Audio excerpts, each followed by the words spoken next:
What's up? You got a gnat on your screen? All right, thank you. Gnat? Okay, we're going to call the meeting to order. Madam Clerk, if you could call the roll, please. Mayor Miller, Here. Alderpersons Clem, Here. Alderpersons absent are Monroe, Simmons, Parker, and Stacy. Present, Shadle, Here. I'm sorry. Sanders, Here. Sellers. Here. We have a quorum. If we could have, I'm sure. we could have Alderman Clem lead us in the Pledge of Allegiance.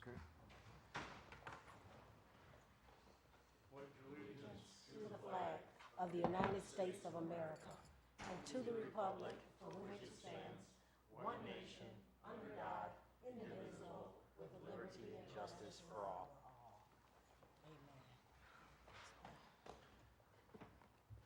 And that leads us to item 4 would be approval of the agenda. So move. Second. Thank you. All in favor? Aye. Opposed?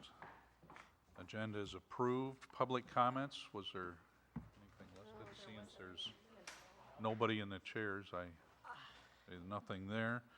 And item 6 is the presentation by City Manager Boyer.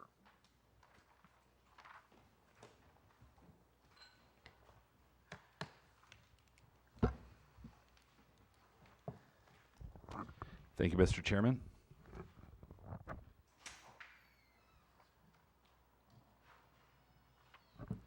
So tonight we're going to review the following budgets. The general fund budget regarding street department. We're also going to review the downtown TIF funds, so Lamb Road TIF, West Avenue TIF, Burchard Hills TIF, Meadows TIF, and then we'll discuss grant funds, transportation grant funds, and pre-disaster mitigation funds. Any questions on that? Okay, we'll move on then. Madam Clerk, could you make sure that reflects the record for Alderman Parker being here at 5:03? Thank you. I don't know if you can zoom in a little bit or something. It's hard to read up there. I can't. Do you have it down below? Okay. So the first item on the budget is non-bargaining payroll. We're budgeting in this item for the street superintendent and 50% of the public works administrative support position. So we have a non-bargaining unit, admin assistant that we're using about half of her time for the street department. Also under bargaining, we got 16 full-time employees. This is an increase of 3 maintenance and 1 mechanic. So we're planning for 3 additional street workers. That'd be two people in the street crew, 1 that would go to the forestry crew, and then an additional mechanic. Also, we have temporary employees, so we have budgeted for 4 part-time lawnmowers for the summer. The last couple of years, we've been budgeting for 4. We've only used 3. Sanjay's 1, and then we have 2 others that are just part of the summer. Also, Ted Austin is now mowing for us. He's been doing a great job. Also, on overtime, we have exceeded our budgeted overtime for this year so far, partly because of operations, and so we're increasing it, bumping it for next year. As far as fringe benefits, we've got IMRF, Social Security, Medicare, health insurance, life insurance, unemployment, workers' comp, and post-employment health plan contributions. So those will kind of float along with the payroll. And then under this year, we've got books and periodicals. We've added a little bit to the budget this year for $1,000. That helps us to help our folks stay up to speed with whatever licenses or training that we deem that they need. In the last few years, we've done the flagger training, and I believe we spent some money on that, and there's some written materials and things that we like to have available for those type of activities, but also as well as other things like if we need to have additional publications, reference materials for guys to make sure they're operating out there safely. Let's see here. Contracted building repair and maintenance. and we're budgeting about $20,000 this year. We've done a lot of our work in-house. We've had a few items like the truck shed. We replaced the purlins and put new sheet metal on there instead of paying a contractor. In the past, we've had a lot of issues with leaky roofs. We've dealt with almost all of those. We have an ongoing issue with the truck shed. Because the roof had leaked for quite a few years. There are some issues with the trusses that we'll have to address at some point in the future. Contracted equipment repair and maintenance. So that is, let's see here. So we've got $2,000 budgeted for that. Contracted infrastructure repair and maintenance. We've got about $50,000 budgeted for that. This particular line item will be repairing or reconstructing the salt sheds. We've got an issue with the salt shed poles that have slowly rotted off over time, and we need to get that structure replaced or repaired. Contracted vehicle maintenance and repair. This actually used to be, we would send our trucks to off-site locations for all kinds of repairs. We have since taken care of quite a bit of that ourselves, except for parts. But we do need to put something in the budget for sandblasting and painting dump bodies on the dump trucks. That's kind of helping us get more years out of our chassis instead of having to replace them as often or purchasing expensive stainless steel dump bodies. So I think about every 5 to 7 years we're planning to send 2 trucks out to have the bed, the chassis and the bed sandblasted and repainted. We've got department gear. That essentially is our, our various cold weather gear. If something gets ripped or torn, or bib overalls, safety vests, helmets, that type of thing. We've got education and training. So we've got $3,000 budgeted for education and training. And that comes in handy from time to time when we have to do, any type, as I mentioned before, safety training, any kind of off-site training. Like the last couple years, we sent the guys to East Dundee to get paver training. Also, we've had a number of other items like forestry. There's a training course to do safe forestry, and that's one of the things that we want to have our guys have exposure to. Engineering. So the 2 main items in engineering for this 2024 budget is the engineering for the Hancock Bridge and the viaduct on Shawnee. We want to make sure we're planning for that in this budget so we can move forward with the engineering and repairs for that in 2024. Under equipment rental, we usually budget about $3,000. That helps us to if we have a need, like on, we have a couple locations in town that we mow once or twice a year, and we have to rent a piece of equipment, or we need some additional, temporarily, some additional equipment to take care of a specific job. That's what that's for. Of course, just moving down the fuel. Obviously, we're fueling the trucks, we're fueling the service vehicles, that kind of thing. And then let's see here, we've got medical service. Postage and freight, printing, professional licenses. We do actually license. Some of our guys have various licenses. One of them is the for animal control. We do. Billy does get licensed for trapping, but that is lapsed because he was gone for most of the year this year. But he's back now, so we'll be getting that back on track. Let's see here. Rock road materials, these are for incidentals. So if we're doing a drainage job and we need to order riprap, that type of thing would come out of this item. Supplies, street markings, that is paint and signage. So this year we're increasing that because essentially the street IDs, the stops, we just haven't historically budgeted enough for those in the past, and we're having an issue where we're getting really behind on replacing street IDs or replacing the ones that are taken out. Also with the street markings, we need to be painting. We're painting all the skip dashes and crosswalks. We just need more materials. Okay, under supplies, building. Again, that's just more that essentially maintaining our structures. We haven't really gone through this. We've gone through about half of it so far, and I don't know if we'll get all the way through that, but it only takes one expensive building repair or a bad boiler or something to go, some fairly expensive item to go bad to deplete a $20,000 budget for buildings. Snow removal, what you'll see here is kind of up and down with the salt. We're fighting the cost of salt as well as projecting what we're going to need for the year. This year we're projecting we're going to need a little bit more than last year. Last year we didn't have a ton of snow and it wasn't super cold, but we had a lot of back and forth between icing conditions and rain and freezing rain, and we end up using more salt in those environments than we do when we have just a heavy snow. So we're bumping that slightly for this next year. Of course, janitorial supplies, office supplies, equipment supplies.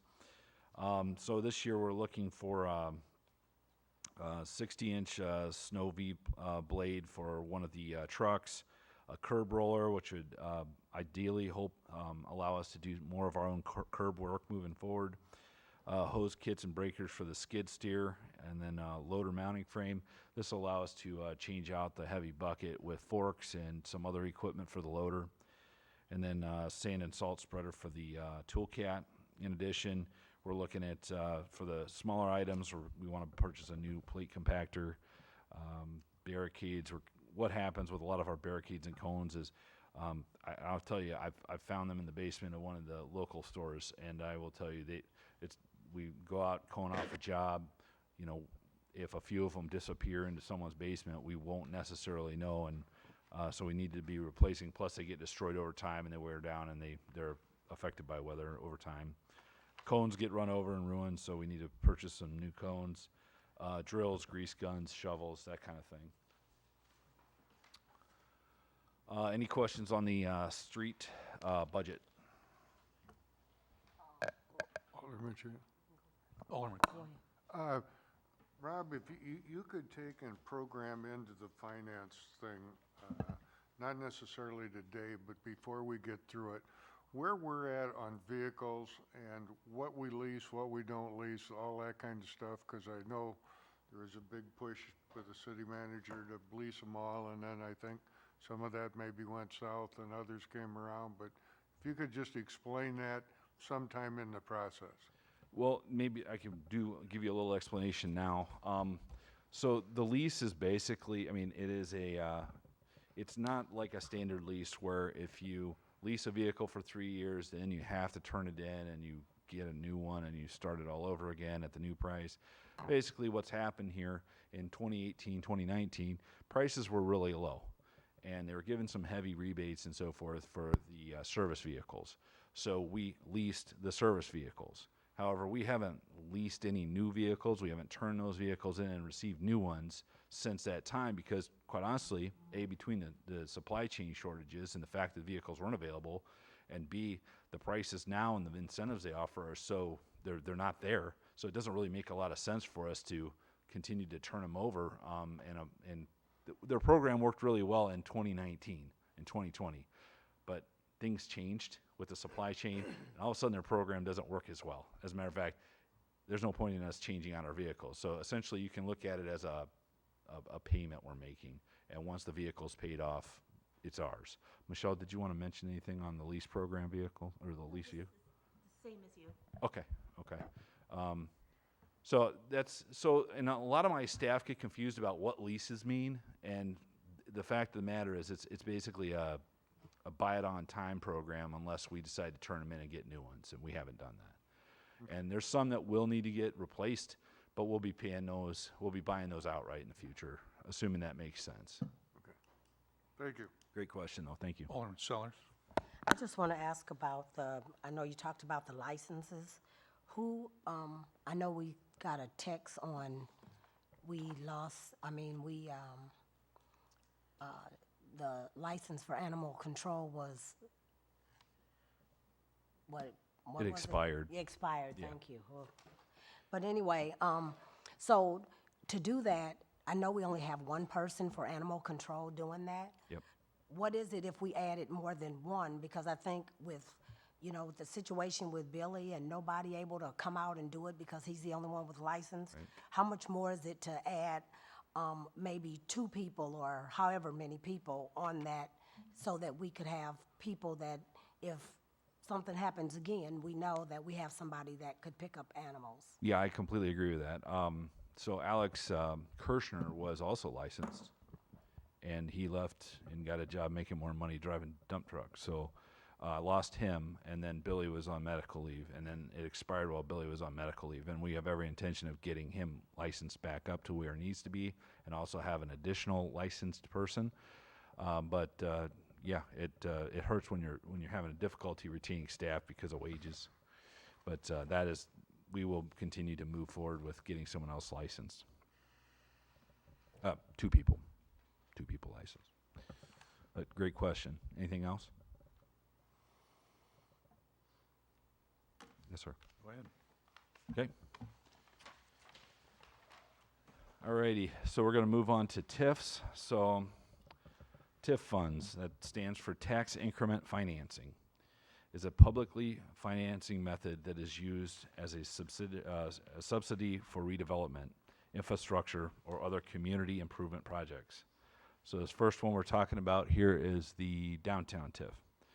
So $228,500 comes in through revenue from property taxes. Miscellaneous local, in prior years, we would receive some stipend, we would receive some reimbursement from Paint to Port. And so that was, but that no longer happens due to the fact that the Art Plaza is moving downtown.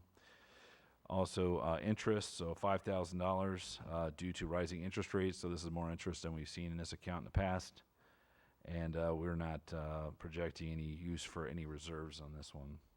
Expenses, so we've got bank admin fees for the downtown loan bond, professional services, downtown beautification fees, legal fees, specifically regarded to this TIF, and also GFP. Site improvement, facade improvements, so that expense goes back into the downtown to improve the buildings downtown. And then transfer to debt service, so that's principal for bonds 2018 and portions of 2015, and then the second transfer to debt service as interest on bonds 2018 and portions of 2015. So, any questions on the downtown TIF? The site improvement, Alderman Stacy? the site improvement, like, could you be more specific? Michelle or Wayne, would you like to jump in on that? Yep. Thank you, Mr. Boyer. Alderperson Stacy, so what site improvement usually means is a type of a redevelopment agreement. So in the downtown TIF, for site improvements, we have a redevelopment agreement from our Hampton Inn for $8,000. We've budgeted the facade improvement grant. So when we come in and have those meetings, that's budgeted. We have $25,000 budgeted for those site improvements. Moving a couple other things we have. One interesting thing we have is we have approximately $49,000 budgeted for a new redevelopment agreement. So site improvements can be, I guess, somewhat misleading, or in the sense of that we budgeted for a future redevelopment agreement that somebody would come to downtown, maybe they want to build another hotel, maybe they want to build a factory, something along those lines. The city can negotiate with that developer and say, here's kind of what we've budgeted for new redevelopment agreements. And a redevelopment agreement basically says the city's going to work with a developer that's coming to us and says, well, what can we do in a TIF? You know, we're in a TIF district, what can we do? And that's essentially what we have budgeted, $49,000 to work with a developer on the future project. And then we also have we're paying out existing redevelopment agreements of that line item as well. So, for example, the redevelopment agreement with the Hampton Inn goes back, I think, 10 years, and we've been paying them over the past 10 years in an agreement that if they fix the building, we would pay them to do so. How long is that agreement? It's the lifetime of the TIF, and if Michelle can remind me, I think there's 9 years left. I think there. I'm not sure off the top of my head, I think you're close. I'm pretty close. It's about, I believe it's 9 years left. So it's the lifetime of that TIF. And that's typical of how we've been doing our TIF agreements, is when a developer comes in, we pay them over the lifetime of that TIF. How many downtown developers do we have? So out of this right now, out of the downtown TIF, I'm counting. The only existing redevelopment agreement we have with a specific developer is the Hampton Inn. We've scheduled $25,000 out of this for the facade improvement grant. We have approximately $30,000 for what we're going to call downtown repairs. So if it's helping the community, one thing you can do with a TIF is you can use it on site improvements. So let's say we want to redo a section of curb, maybe a utility. Obviously, $40,000 does not go far, but we have some money in our TIF allocated towards miscellaneous downtown repairs. We also have, again, the $49,000 in the new redevelopment. So we're open for business, looking to do work with more developers on a redevelopment agreement. But I think one thing that City Manager Boyer has also discussed with this is our total expenses in the downtown TIF are $233,000. And of that, $115,000 of it is in debt service. So half of that TIF is going to pay for past debt services from 2015 and 2018. Alderman Sellers? She asked the question that I Okay, was asking. Alderman Sanders then. Again, because I didn't get it, I didn't get a chance to write it down. Exactly what does TIF mean? Sorry, you want to repeat that for him so he. So it's tax increment financing? Tax increment Yes. financing. Okay. So- Well, all right. We have a budget for that TIF, right? Yes. And let me see if I got this correct. It was budgeted at $102,000. Is that right? I wouldn't say that's correct. Our revenue side of this, which is we're talking about the tax increment, Okay. that's budgeted at $230,000. So we're projecting to get $230,000 from the tax increment. Okay. And $115,000 of that is going towards debt service, money we borrowed prior, and then the other $100,000 is going towards existing redevelopment agreements or future redevelopment agreements. Okay. We're almost exhausting the year 2023 at this point in time. I don't hear you talking about the projected budget for the final of this year, and what is left in that budget. Because I hear you talking about miscellaneous, future projects, debts that are owed, and I'm looking at this and I'm saying to myself, the activity that took place with all this going on, the budget showed that it was only 11,000 something that was done. That was done out of all of those hundreds of thousands of dollars. And I don't see how is it that we can justify that kind of money just to sit in your budget.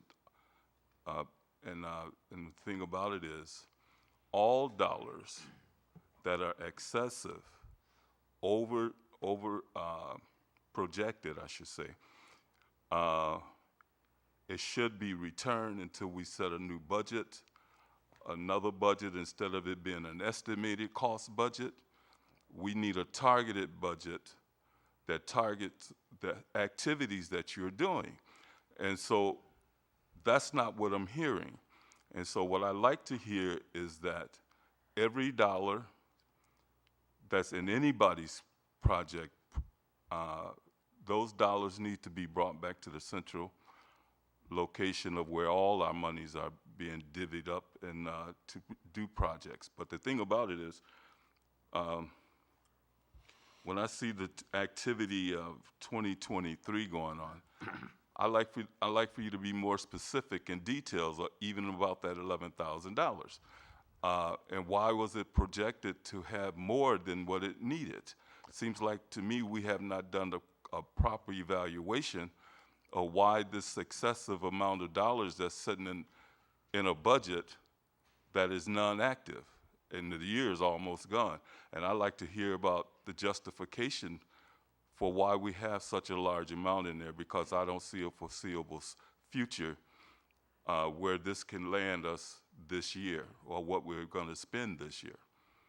I can assure you, if I meet with developers on a monthly, weekly basis, and show sites downtown and talk to them about potential developments, and if somebody came to me and said, I have a development, I'd like to work on a redevelopment agreement, that's what the projected $49,000 is for.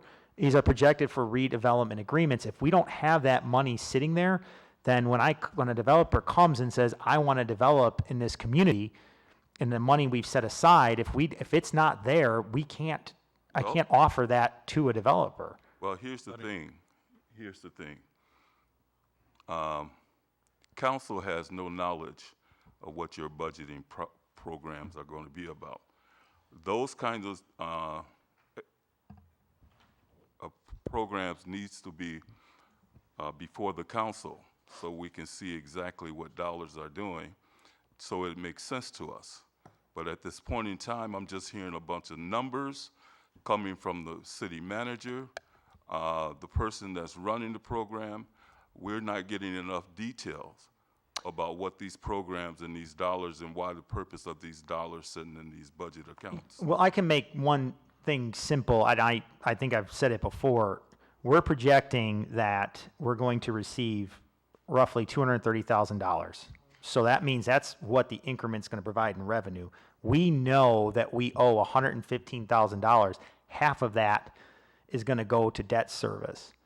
Okay, that means, and that was for demolitions, we had to pay that back out of that fund. So what I'm saying is that we currently have one developer that's receiving $8,000 a year, the Hampton Inn, based on hey, come here and develop in our community, we're going to pay you back, and then Chairman. Sorry. If I could just interrupt for a minute. We can definitely have a specific meeting about the TIF funds, where they're going to, how much we're putting and where. So I'm totally open to doing that. If you have any questions. No, council is just wanting that department to talk to us in regards to what they're spending, what their program and project is.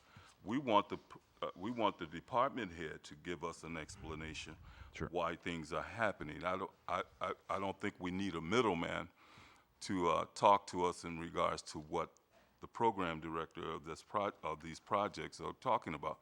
Before you start a program, before you start down that road again, these things got to come across our desk so we can evaluate it, talk about it, discuss it before you start spending money without the consent of the council. And so we need to know this ahead of time. We need to know what your project is focusing on. We need to know these things, because right now we're asking you questions that we should not have to ask you about. Okay, I'm just saying this is the way we should do things, and I think we'll get most details. If we have to come back and ask you other questions, we shouldn't have to have a cow meeting in order to get the answers to whatever question there is. Alderman Stacy. I just have a question about the past debt services. Will half of that, will it be paid in one lump sum? It's a loan over time, and one of these are bonds, So one of the bonds goes back to 2015 and one of the bonds goes back to 2018. And I know if Michelle can probably give me some backup on when these bonds will be fully paid, but I know it's not going to, next year they're not going to be paid. So we can anticipate that's an annual payment we anticipate over time. Correct. It's an annual payment, it's not one lump sum. That's correct. But if we did one lump sum, wouldn't we avoid some interest rates and? I don't think there's only 233,000, there's not enough money in the TIF we're borrowing it because we don't have it. Does that make sense? The revenue is only $230,000 a year. In our annual payment's $115,000, so there's no money in that TIF to just pay off. I understand. We've got quite a few other TIFs to discuss here, and I'm really willing to have a meeting specifically about these TIFs and get all these things fleshed out, because there's a history behind 2015A and 2018. These are all bonds that went to various projects the city did at one time, and these funds are going to pay for those. But I'm willing to explain all that or set up a time to discuss, or I'm available by phone to discuss those questions. But at this point, I'd like to go to the next one if everyone's okay with moving forward. If we have any specific question about if that's all right, I'd like to go ahead and move on to the West Avenue TIF. Excuse me. I think It's Lamb Road is next, I'm sorry. Yeah. Alderman Sellers. Lamb, you forgot Lamb TIF. Okay. That's above West Avenue. You see it? He had lamb up there. So, Oh, but he said, okay, so if we can just talk about the Lamb Road TIF. So, we're receiving about $727,000 a year. The interest accrues to approximately $40,000 due to the rising interest rates. Fund balance reserves will be necessary to repair the lift station on Walnut. That's a little bit of a difficulty there. What it means to say is the fund balance reserves we're hoping to use on a lift station on the corner of Walnut Road and Lamb Road. That would be to enable further development in the southern end of town, where we already have a predominant amount of our industry. We will really need to increase our lift station because we have an inverted section of sewer main running behind the landfill, and that prohibits us from expanding or adding to any of the existing collection system in that area. So some of the expenses related to the Lamb Road TIF, we have consulting services, so that's bank administration fees for some of the loan bonds. Professional services, and again, it's including GFP, Illinois Tax Increment Association dues, and legal fees related to the TIF. And then site improvement, so lift station on Walnut, again, talking about the lift station on Walnut. Also tax disbursements, so we do not anticipate paying any tax disbursements to the county, as all the annual funds we plan to disperse on that lift station at Walnut Road and Lamb Road.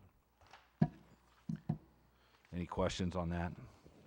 Alderman Stacy. What's GFP? Greater Freeport Partnership, so part of their our contribution to the GFP is coming from the Lamb Road TIF. Alderman Sanders. Yeah, exactly where this lift station located? The proposed location is at the corner of Walnut Road and Lamb Road. Is it out in the field? It would be on the corner there, not in a field. It would be on the corner. Of Lamb Road and Walnut Road, yes. Walnut Road? Yeah. So what you have there is you got the sewer running back on the backside of landfill 2, and there's about an inverted section of pipe that really prohibits design flow from going through that area. A lift station would include force main going from that intersection north along Walnut to the interceptor. Okay. And so once that's in place, then we will not have as many issues, and we won't have any future issues with wastewater flow, and it will open up that area for future development. Alderman Sellers. I just wanted to know, what did you say that lift station was gonna cost? About 1.8 million. Exactly, Alderman Sanders. exactly, what happened there? That requires us to Just the fact that the design flow of the existing sewer in that area, there's an inverted section behind landfill 3. And so what happens is you can't just put anything you want down there based on the size of the pipe. That's right. It actually flows backwards for probably 20 feet. It completely slows down the flow of wastewater. Okay. As I recall, there was some issues with Snack King during their cleanouts Yes. also. That Snack King throttles are discharged because of it. Otherwise, it would flood the nursing home and it would come out all over the road and that kind of thing. Sorry about that.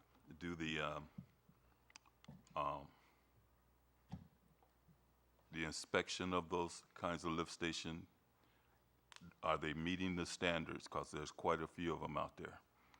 We inspect our lift stations on all the regular maintenance intervals that are required. Okay, so Yeah, we so, are, I mean, we have a number of lift stations. I mean, but we are, we do an annual checkup on those I think we do them monthly. monthly? Yeah, there's a monthly inspection depending on whatever needs to be done out there. Yeah. Okay. Okay, with that, I'd like to move on to the West Avenue TIF. So West Avenue, we've got revenue from about $99,000 coming in for revenue, and with an interest of about $9,500. Again, interest rates. On expenses, we pull out of this for professional services, again, GFP, Illinois Tax Increment Association dues, legal fees related to TIF. Also, the expenses go to site improvement, so that's funds allocated for any project that arise over the year, and also tax disbursements. So per the agreement, the TIF will remit 25% of the unspent funds during the fiscal year back to the county for disbursement back to the tax.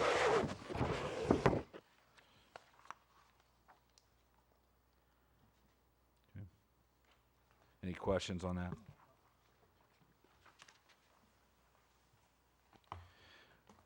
Okay. forward. Hearing none, we'll go forward. Burchard Hills TIF. So that generates about $14,600 with interest of about $300. The expenses related to it, again, the standard expenses that we pull from the various TIF districts. So GFP, Illinois Tax Increment Association dues, legal fees related to that specific TIF. Site improvements, redevelopment agreements with FHN, and then tax disbursements. So per agreement with TIF, whatever 25% of the unspent funds go back to the county. So that's a fairly minor one. Okay, any questions on the Burchard Hills TIF? Okay. Moving on to the Meadows TIF. So we receive about $75,000 a year in taxes from Meadows Hill. Gained about $1,500 in interest. Financing costs include zero budget. The amount under the 2023 year-to-date activity should be on line 229-000-8000 principal. Professional services, again, same professional services as before. Site improvements include the Meadows Mall area redevelopment agreements, and then the tax disbursements, the same as the previous ones, where 25% of the unspent funds go back to the taxing bodies. And then principal redevelopment agreement with a developer of Joann Fabrics and Starbucks. So we had an agreement with them early on that they're still collecting on. Okay, with that, 1 second, Alderman Yeah. Sellers. yes. I just have a question. Why would we have Burchard Hills a TIF, and then right next to it, it'd be Meadows a TIF? Aren't they close enough? Why wouldn't it be just all together since they're just right around the corner? That's a great question. I'd like Wayne to answer that, please. Yeah, Alderperson Sellers, it essentially why something like that would happen is once you do a TIF study of a region, and so Meadows Mall would have been there first, let's say, and they had their geographic region, and then let's say FHN, another developer comes in and says, we're looking at this area, we'd like to do a TIF study, and they came in and then just created another boundary, because all of your tax increment financing is based on a geographic boundary, and then you do a study, and then this would have been presented to council and it would have been approved upon. So that's why you have. Okay. Okay. I'm not- Stacy? What do we pay Joann's? The current, I'm looking up now to see where that's at.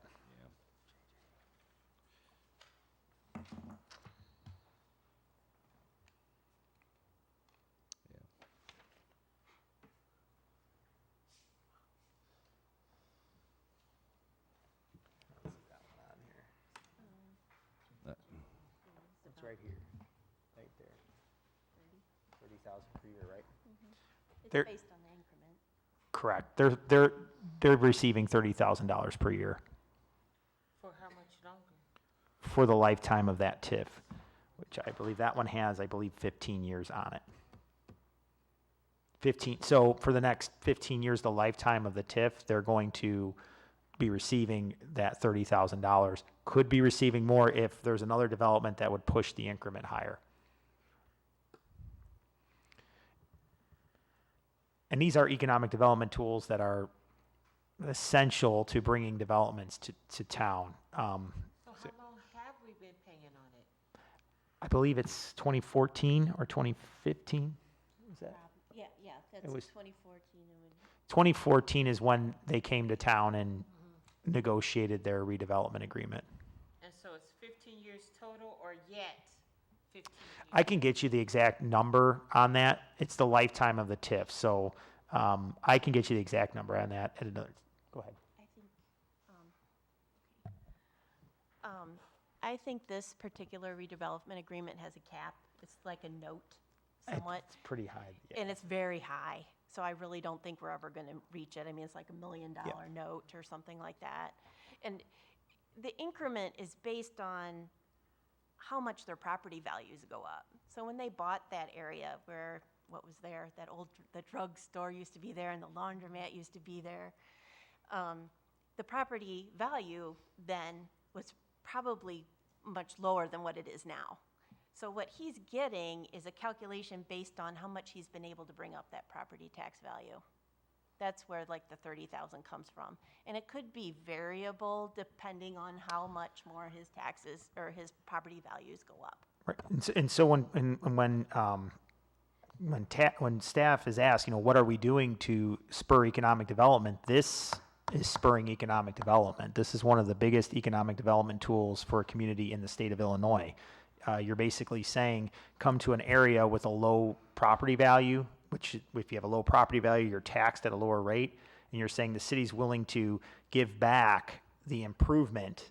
If you go from $1,000 a year in taxes and you spend $5 million, and that will bring your taxes, let's say, to $100,000 a year, we're saying we're going to give you back $75,000 a year over the next 23 years. Because you are taking a chance in developing in a blighted area. That's the whole thought process behind TIFs. I have one more question. Alderman Sellers? Just one more question with that. Where Joanne Fabric is, are we also paying Starbucks? Do you know if I don't think they're. We're paying the redeveloper, not the actual businesses. So if I Yeah, alluded right. to the actual Yeah, that's businesses, right. it was just one developer Oh, of the area. so he has the whole area? Okay. Correct. Okay. Alderman Stacy? What are we getting in return other than the beauty of their store being in our city? Well, I think there's plenty. I think that if we don't do this, we'd be left with a blighted buildings, no jobs. I mean, these are jobs that people can go work. This also provides a large amount of sales tax that would not have been here without it.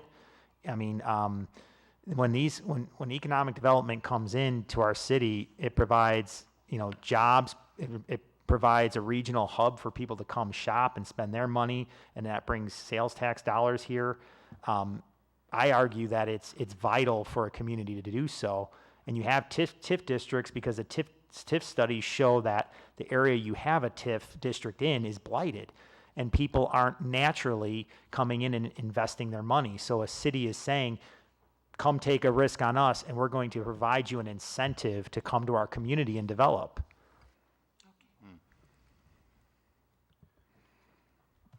Can I add one thing? Yes. Also, and then what happens once the TIF district is done? Then the city gets all the taxing bodies then get their taxes, correct? Correct. You're no longer freezing that increment. So if it was 100,000, if you went from 1,000 to 100,000, now instead of giving back 75,000 per year, you would be then going back to getting the $100,000 a year in property taxes. So it's an incentive. When we're talking about economic development, this is one of our biggest incentives the city has.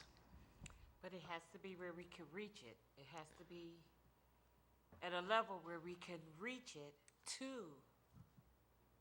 I agree. I fight consistently for this community to bring developers in and to show them our TIF districts. I believe that passionately, and I believe it's something we can do to help bring development to our area.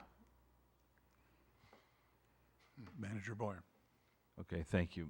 At this point, I'd like to move on with grants. So this is one of the areas where the city is exceeding and doing very well. And it is not only our staff here that work for the city, primarily in community economic development, but also our non-city partners. Just to give you an example, of the grants that are being administered right now by the city, that's over $5 million of resources coming to our city that we wouldn't normally get. When you add in the additional grants that we're receiving from outside, the $5 million for the wastewater treatment plant, $2.75 million lead service line replacement program, $1.25 million for the Adams Avenue water replacements, and $1 million for well number 12. We're bringing in substantial funds far in excess of the expenses related to the cost to administer. But I'd like to touch on the ones that are primarily administered by the city. We have the Office of Violence Against Women, just received notice of the grant approval for a 3-year grant. This is the 3rd time we've been awarded this grant. It's a federal grant that funds a portion of 1 special victims investigator at the police department, 1 outreach advocate that is employed by Voices locally, and additional support from the state's attorney's office. So that particular one, let's see here. What we got? Yep. Any questions on the Violence Against Women grant? We've got quite a few to go, so if it's a general question, please let's try to save that for the end here. In addition, we are administering a brownfields grant for the dry cleaners on Main Street. This will include the demolition and remediation of 17 through 19 West Main Street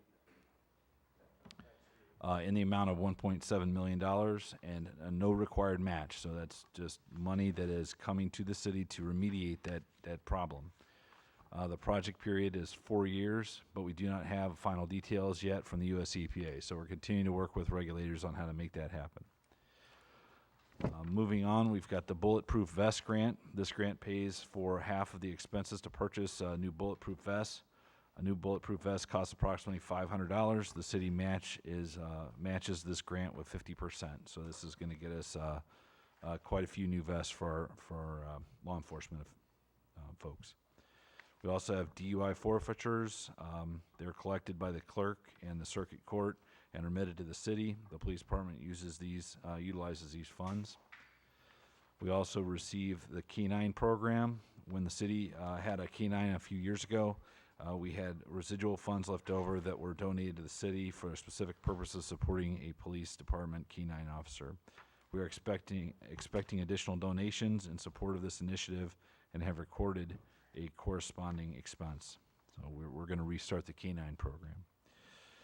Sex offender funds, per state law, sex offenders must register with their local police department annually.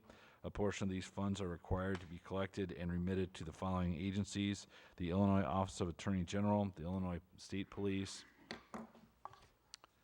and the Treasurer of the State of Illinois. Illinois Department of Natural Resources, IDNR Round 2. We use a significant portion of these grant funds in the demolition of HB Plastics. We have been working on a budget revision to utilize the remaining $85,000 funds of this particular grant. The Explorer Club, this is a police department hands-on program open to young men and women interested in a career in law enforcement. It is also funded by donations. We also received the DECO, the DCO grants, one of which goes to the floodplain grant. It's $152,000 remaining and no match is required. Then we have the DECO demo only for floodplain grant, so there's $87,000 remaining on that. No match is required for that one. Then we have the single family rehab grant from IHDA provides assistance to low-income and disabled Illinois residents of owner-occupied homes with the resources and support they need to stay in their homes. We also receive auxiliary police. This fund is overseen by the police department. The funds are raised through donation and support. Expenses are items incurred by the auxiliary police. Illinois Housing Development Authority, Strong Communities Grant. This is $300,000 in funds received through a new grant. No matches required for this one. This is the recently applied for and received through our community development staff. The FEMA BRIC grant, we may not receive this, but currently in pre-application stage, and that will be used for demolitions. Illinois Law Enforcement Training and Standards Board Recruitment and Retention Grant. This grant was recently received by the police department and recruit and retain police officers. The SAFER grant, the fire department submitted this grant application last year, is currently awaiting status. This grant would fund 9 additional firefighters plus fringe for a period of 3 years. Transportation grants.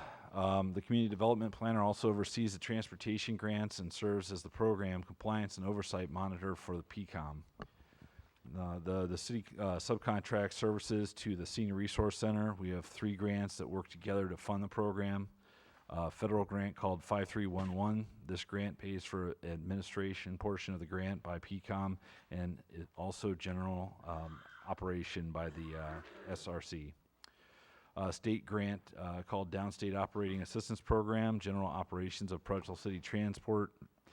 This is included in the revenues or donations, fares, and service contracts. Federal capital grant for the security cameras on the buses that is currently in process. And then lastly, the pre-disaster mitigation grant. This multi-year federal grant funds the purchase and demolition of properties in the floodplain. The program is designed to reduce the risk to individuals and property from future natural hazards while also reducing reliance on federal funding for future disasters. So that concludes the section on grants.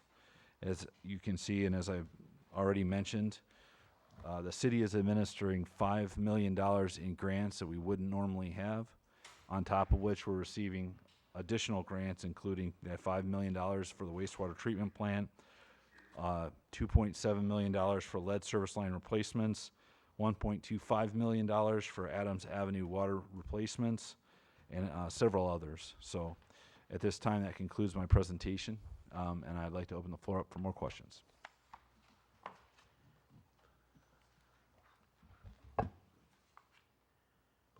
No comments? Alderman Sellers? I'll just, because it's getting late and I have some, but I'll just come and talk. Okay. Thank you. All right. Thank you very much. Thank you. Public comments on agenda or non-agenda items? Anybody? Seeing none? Motion to adjourn. All in favor? Aye. Aye. Opposed?